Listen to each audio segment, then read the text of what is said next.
Bet horse racing on DRF Bets. We'll match your first deposit of $200. Get free expert picks and past performances, plus weekly cash back. All from Daily Racing Form, the most trusted name in horse racing. Hi everybody, Mike Beer here. We have a stakes race down at Gulfstream Park on Saturday that we're going to take a look at right now. Race number 10 is the Juvenile Stakes. It's for 2-year-old Florida breds. They're going to go 1 mile and 70 yards on the all-weather surface, $60,000 purse, field of 8 entered. Let's take a look at the field of 8 right now. Your morning line favorite, the 3, Cheerful Charlie, who's been kept pretty busy this year. He's already made 8 starts for these connections. Most of the time, they've kept this horse to shorter sprint distances, but they did stretch him out one time. That came 3 starts back in the Armed Forces Stakes. They're very similar to this one, over this distance, similar kind of purse structure. And, you know, at the end of the day, maybe that was the best race Cheerful Charlie ever ran. He wound up just getting beat at the end, but he ran a very solid race there with a 66 Beyer speed figure.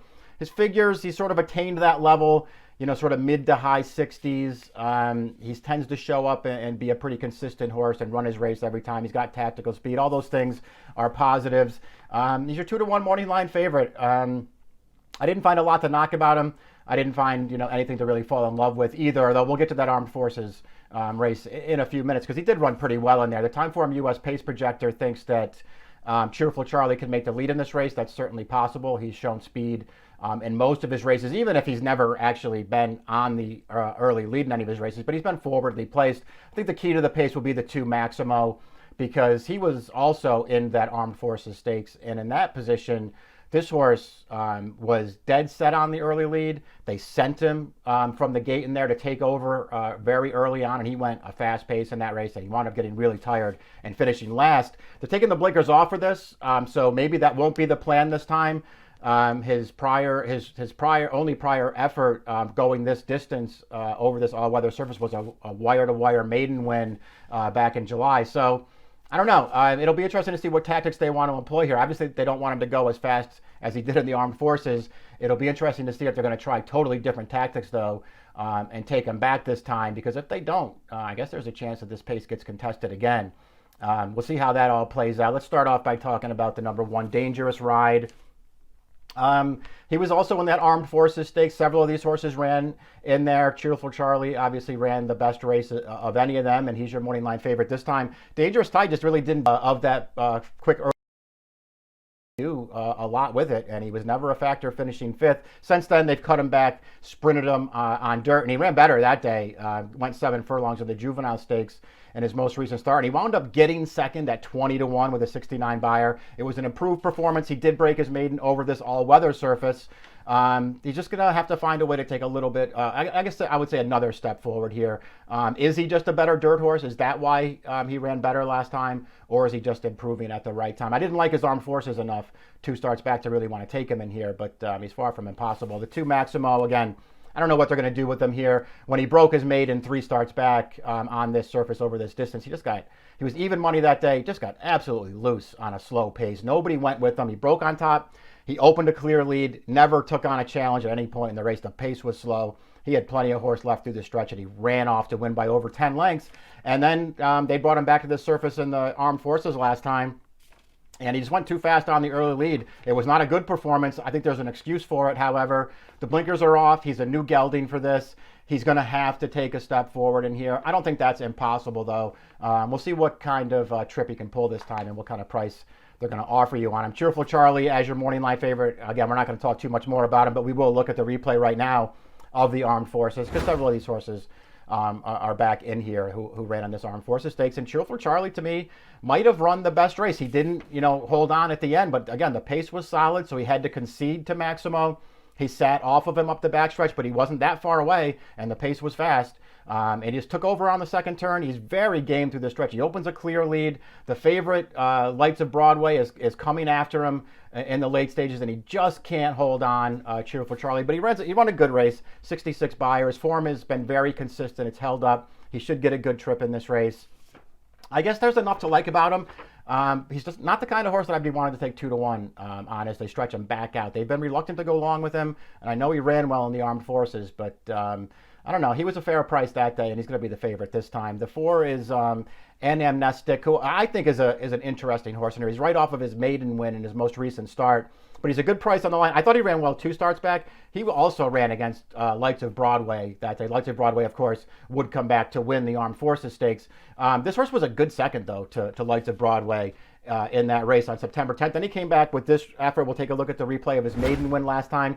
He got to, sort of secure that rail in behind the lead to see him at the top of the stretch. He's in a little tight there, trying to come through to challenge, but he gets through, and then he's very game to fight his way to the lead and hold on to break his maiden as the favorite. He's paired up 56 buyers. There needs to be a forward move if he's going to, handle these tougher horses, but I don't think that's out of the question. I think he's actually faced good fields in his last 2 starts, and I don't think he's in over his head here. He just has to improve a little bit. He's got a great running style for this race. He's a great price on the line. Anamnestic, he's on my tickets in this race. Tigre, another horse who was in the Armed Forces. I just didn't think he ran that well that day. He wound up 3rd behind Cheerful Charlie in that spot, but he got a similar trip to the winner, Lights on Broadway, sort of back off the pace with no traffic. And he just was never a real threat in there. He did, finish a pretty gamely. You can go back and look at that replay that we put up. He finished pretty gamely to prevail for 3rd at the end, but there was never a point in that race where it looked like he was going to win. He's run twice since then.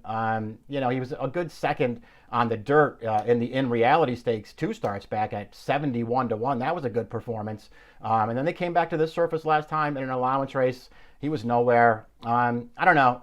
He's another horse. He's not impossible in here. I would just want, a pretty big price if I was going to play him. The 6 Captain Anthony, only 1 start so far, maiden claiming $16,000 race, and he wins very easily. Only a 52 buyer. Listen, he looked good winning that race. It didn't come back very fast. This is obviously a pretty significant step up in class, but I guess his connections like him. They're going to take a shot here, and it's not like, he's in against a bunch of killers in this race. The 7 is Big Save. 3 starts so far, all on dirt, 1 win. They tried a stakes race last time. He finished behind a couple of these same rivals without a real excuse. And we'll see. He's got the surface question to answer. He's got the distance question to answer. He should be an okay price, though, for pretty good connections. So maybe this is a horse who, is one of the sort of maybe outsiders in the race you want to take a look at. I wouldn't be surprised if he took a step forward here. The 8 is Super Blessing for Mike Trombetta, Live Oak Plantation Homebred.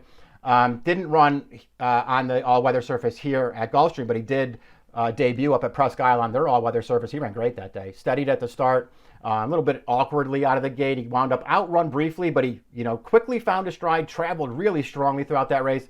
They swung him to the outside of the top of the stretch, and he came with a really good finish. Ran right by that field, basically ridden out at the end. I thought he ran really well that day to win with a 55 buyer. That was 6 furlongs, his second start. Came in the juvenile sprint here, going 7 on the dirt at Gulfstream Park. He ran well in that race again. Improved his buyer to a 69. Did a lot of chasing in that race. He steadied at the start again. So it's 2 starts for this horse. We didn't get out of the gate all that well. That's a little bit of a concern. But otherwise, he's really shown some talent out on the racetrack. The short comment for his last race says hung, and I don't agree with that at all. I just feel like this horse did some chasing and got a little tired in the very late stages, and it allowed Dangerous Ride to catch him for second.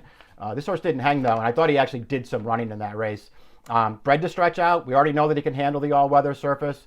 Drawn on the outside here, so maybe that'll help alleviate some of these slow starts he's been having. I don't know. I thought he was a really interesting horse in here, and because I didn't really want to take anyone out of that Armed Forces Stakes, particularly the morning line favorite here, Cheerful Charlie, who can win, but I don't want him at a short price. So I'm going to avoid those horses, and we'll get the picks up there now because I'm going to bet Super Blessing in this race. I think this is a great spot for this horse. I like both of his starts so far. I'm not really worried about him stretching out in this race. I think he's a really dangerous horse. If that morning line holds, he's the horse I want to bet in here. Anamnestic is the other horse for me. I'm going 8-4 in this race. It's the Juvenile Stakes, race number 10 at Gulfstream Park on Saturday. The approximate post time is 4:54 Eastern Time. Good luck.